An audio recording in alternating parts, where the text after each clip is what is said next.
1.6 is models in finance, and we're going to encounter at least two of these formulas that I know you've seen before. So the first one is simple interest formula. Our simple interest formula is the one you might not have seen before. It is I equal PRT. It's a shortened form or a simplified case of finding interest. And then finding the actual amount of interest is A equals P times 1 plus RT. And both of these give you the number of dollars after T years. It is important to remember that T is always in years. So if you're using these formulas and you're talking about an 18-month loan, you don't put 18 in. You put in 1.5. Thank you. You would put in 1.5. So be very careful that you're using years. The compound interest formula, again, I'm sure you've seen this one too. This is A times 1 plus R over N to the NT. Now, again, dollars after T years. And doubling time means the time it takes for an investment or an amount to double. Let's just jot down on the side of your paper here what all these letters represent as a reminder. So you guys can help me remember. What does P represent in these formulas? Principal. And the principal, or the initial amount, would be the amount you put into the investment, or in the case that you're borrowing money, the amount that you borrow. That's the principal, initial amount. What is R? The rate. So it's usually an interest rate that we're talking about with finance. And you have to remember that this needs to be done as a number, not a percent. So if the rate is 5%, you have to turn it from 5% into 0.05. The R in the problem is always a numerical value, not the percent form of it. So I would say it's a decimal, but we also have decimal percent, so I don't want to confuse the issue. But it's not a percentage. We already said what T is. It's time in years.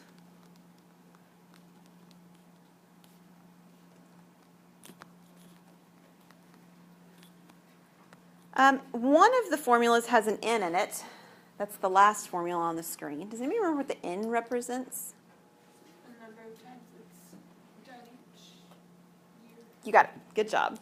So we call them compoundings usually. This is the number of compoundings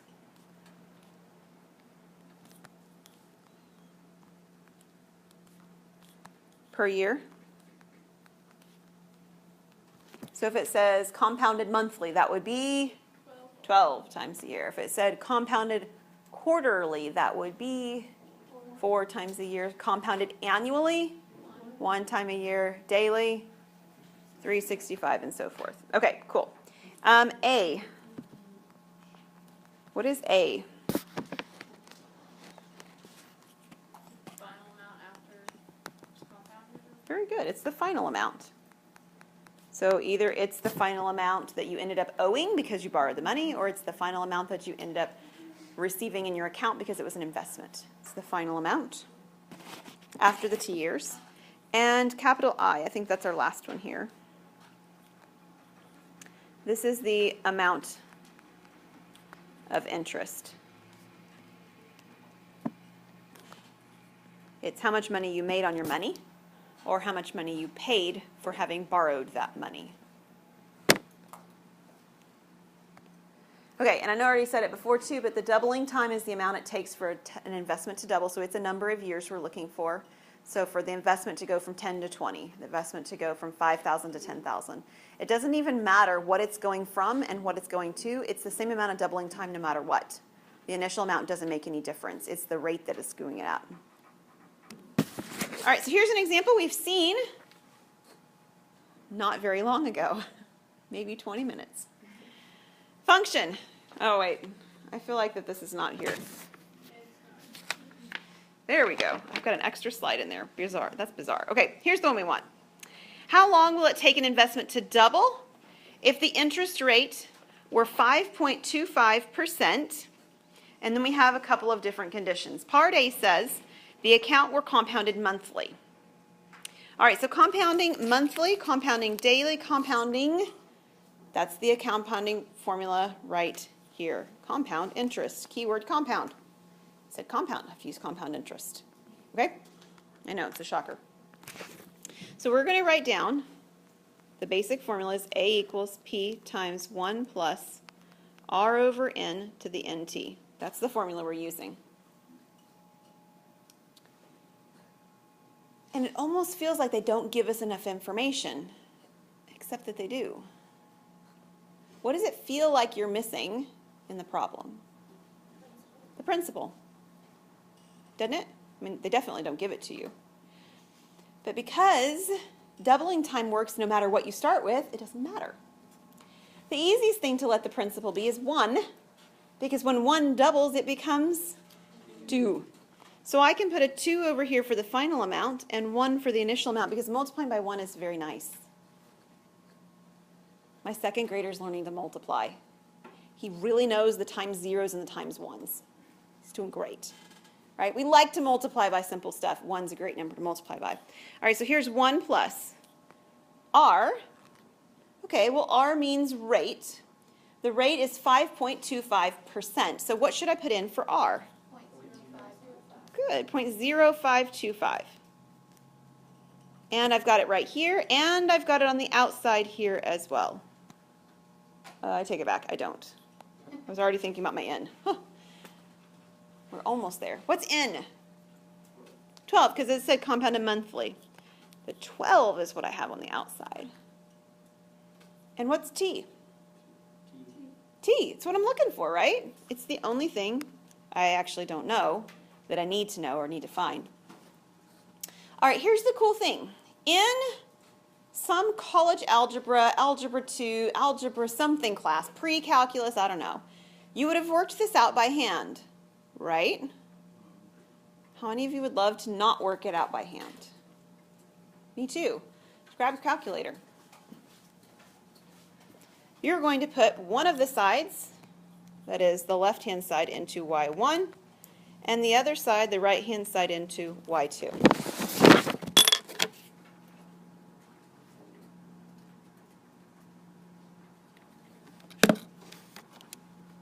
You still have to show the setup, just like we already did.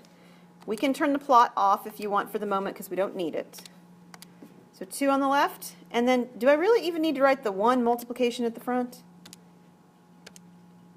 No. I've got 1 plus 0.0525 over 12. Now, if you have an old school looking calculator like mine, and you do this caret right now, you need to be very careful that what you put next is in parentheses, 12x. Otherwise, your calculator will think that you want to raise it to the 12th and then multiply it by the x. But you want to raise it to the power 12x. So this actually needs to be in parentheses at the end, so be careful with that. What we're looking for is we're looking for these two curves to cross. And one of them is the line at 2, and the other one is an exponential curve. So we don't necessarily know how far to make our window out, but we know that it doesn't need to go any negative, correct? Don't need a negative part of the graph. 10 might be okay. I'm going to put in 20, hoping that 20 might give us a little bit bigger of a window and catch it. On my y minimum, again, I can let it be 0. This is money we're talking about, right? We're talking about it compounding, and it's starting positive already. And I definitely don't need my max to be anywhere near the 76 it's showing up at right now. I'm going to at least need to see up to 3 or to 2, so I'm going to put it at 4. And I'm going to graph. So there's the line at 2, and there's my curve, and wonder of all wonders, they cross. You know how to find that spot. How do you do it? Yeah, the calc menu, which is second trace, number 5. There's only 2 equations in here, y1 and y2, so I can hit enter twice. They only cross one time, so when it says guess, I can enter a third time. I don't even have to be close. And it gives me 13.231664. That's what mine says. I had an error. You had an error. Okay, I'll come and take a look. So we've got 13.23 something or other years that we're looking for. Did you find it? Yeah, sometimes those plots being on actually make things not very nice. That's very good. Okay, did everybody's graph cross? No. No. I don't know if I typed it. Okay, type it in there.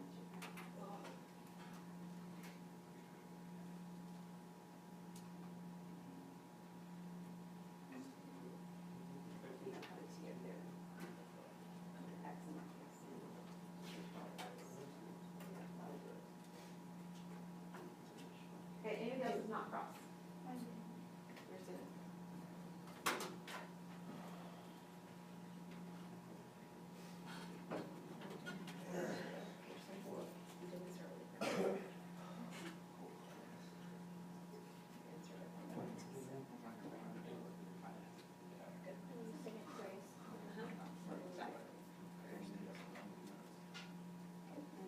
Enter 3 times. All right, everybody good? So what's my solution? What's my answer? 13.232 what? Years. So my answer to this question is T for time equals 13.232 years. Now, don't erase anything in your calculator yet, because take a look at part B. Part B says, what if it were compounded daily? What do I need to change? The 12. And what should it be instead, Hannah? 365. Should be 365. So in terms of our setup, we have 2 equals 1 times 1 plus 0.0525. Now it's over 365 and raised to the 365x. Now I want to show you in your calculator how you can manipulate that to make it work. All I need to change is my 12s to 365. The problem, of course, is that 365 is 3 digits and 12 is 2 digits. So you can just type it on top of and keep adding it until you finish it out. But there's also a button underneath in your calculator that says INS right here. Do you see that? Okay, that's insert. So if I actually use that button, I can put my 3/6, and then I can do second, delete, and I can put my 5. And it just gives me an extra space. The same thing down here, I can do 3/6, second insert 5. You can also just type it all out at the end part of it again, that's fine. It's still going to be close to the value we got last time. It's not going to drastically change, okay? So my window that I already used should be still all right. So I'm just going to hit graph from where I am, and you're going to see a graph that looks like virtually the same as you had before. We're going to do second trace, intersect, and we get an answer of 13.204.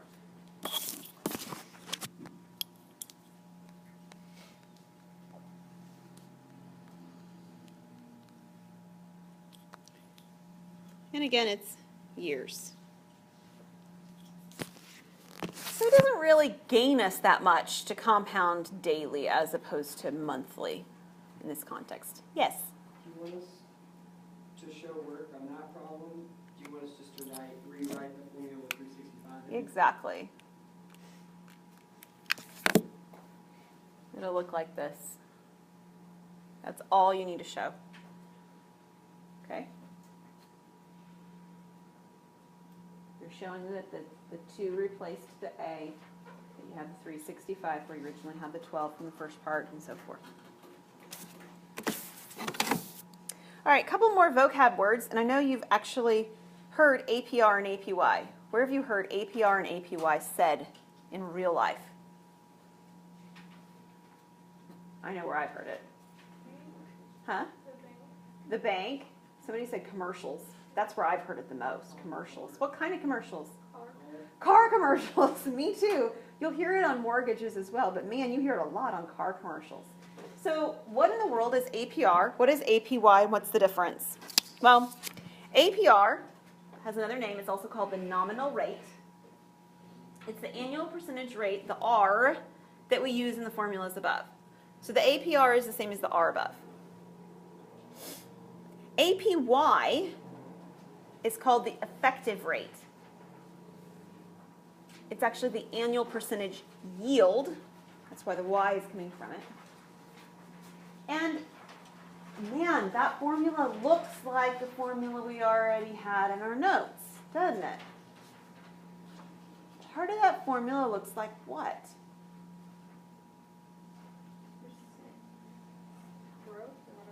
Nope. Good guess. Well, okay, I think I know. You mean the one where you did minus 1 times 100?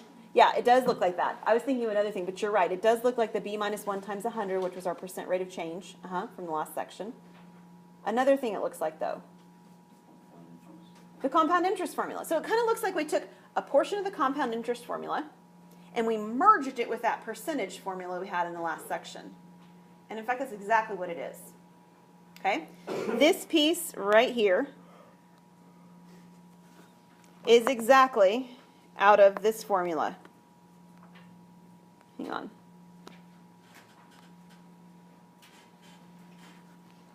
Isn't it? It's exactly from there. Now notice, if I take this formula where I've got the green drawn around it like that, and I replaced it with the letter B, wouldn't that be AB to the T? Yeah, it would. It would. So what is annual percentage yield as opposed to annual percentage rate? Well, in effect, it's asking yourself or telling you how much interest you really pay when you consider how many times per year it compounds. Because if you have a 5% interest rate on your car, but you're paying 5% every month as opposed to in a year, you actually pay a little bit more than 5% for that loan. And the same thing's true if you're saving money or investing it as well. So let's take a look at an example with this in it. We've got a credit card, which is a very bad idea. I strongly discourage you from doing that. You do have a credit card in this particular problem, though, and it charges 19.99%, which is fairly typical for a credit card, which is why it's a bad idea. It's a terrible rate. Terrible, terrible, terrible. You just have no idea. Okay, we're going to actually look at what it looks like when you compound it monthly for the nominal rate and the effective rate. Nominal rate's the easy one, because what is the nominal rate for this credit card? Not a trick question. 19.99. I don't have to do anything. It's just the rate that we've just talked about. So this is the 19.99. Okay, that is the nominal rate. Effective rate, though, that's the formula we have over here. So I'm supposed to have 1 plus r over n to the n power minus 1 times 100. What is r?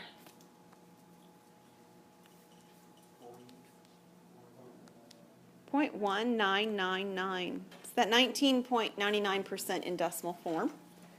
What is n in this problem? 12, which is pretty typical for credit cards. They usually are monthly statements. They're usually compounded monthly. And it's raised to the power of 12. Subtract off the 1 when we're done and multiply by 100. So if you grab your calculator,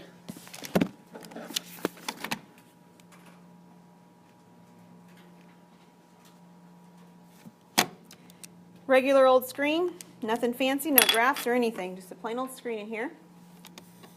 We can type in. Now notice there are 2 parentheses in the front here, so I need 2 parentheses here if I'm going to type it in the way it's showing. I have 1 plus 0.1999 over 12. Close my first parenthesis, caret 12, minus the 1. I would close my second parenthesis, and then times 100. Or you can just hit enter and times 100 when you're done. I screwed something up. My 12 went away. Yeah, I hit the wrong button. Let's try that again. That's better. So 1 plus 0.1999 over 12, all of that raised to the 12th power, minus 1 times 100, and I'm not paying 19.99%. What's my effective yield? 21. So since this gave us originally 2 decimal places, let's just go with 2 decimal places. That seems reasonable to model what was being done. If you want to use 3, that's okay. So the APY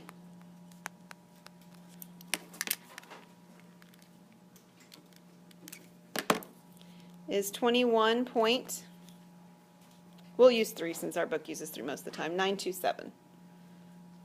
We'll go with the 3, 21.927%. So it's a little more. The effective rate, APY, is always more.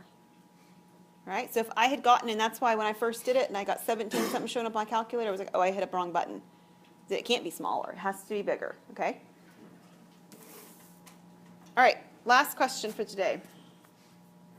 How much money would you need to invest today at 10% APR compounded monthly to have enough to pay for a down payment of $40,000 on a house in 7 years?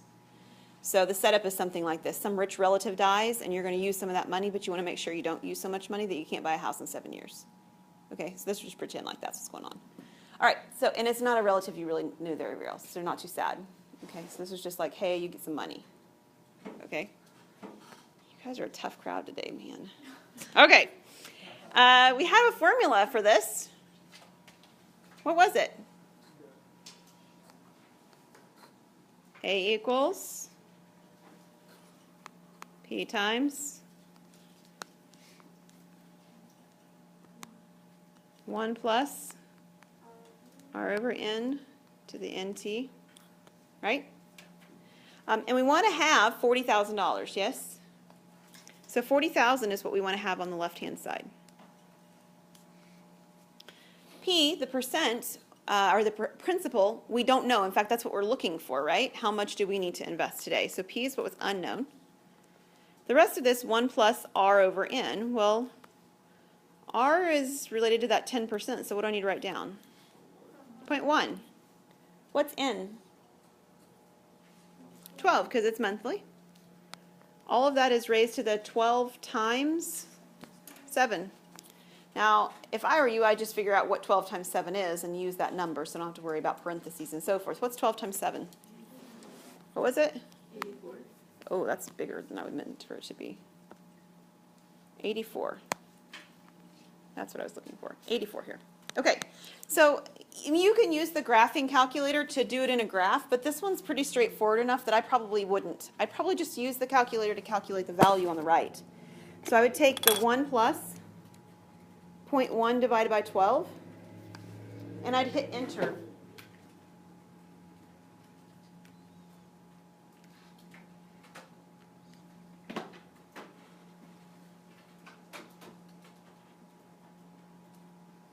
And then it's supposed to be raised to the 84, you told me, right? 84 and hit enter. So I have this long decimal that I want to take 40,000 and divide it by that. Well, your calculator has a really cool feature. If you do 40,000 here and you do divide it by, and I don't know if everybody's seen this before, and it's so cool you have to know how to do this. Hit second and the negative key. The negative key that's down by the enter button right down here. Hit A and S. It takes the previous answer with all of its decimal places, plugs it in there, and you can hit enter. You would need $19,921.11. 2 decimal places because it's money.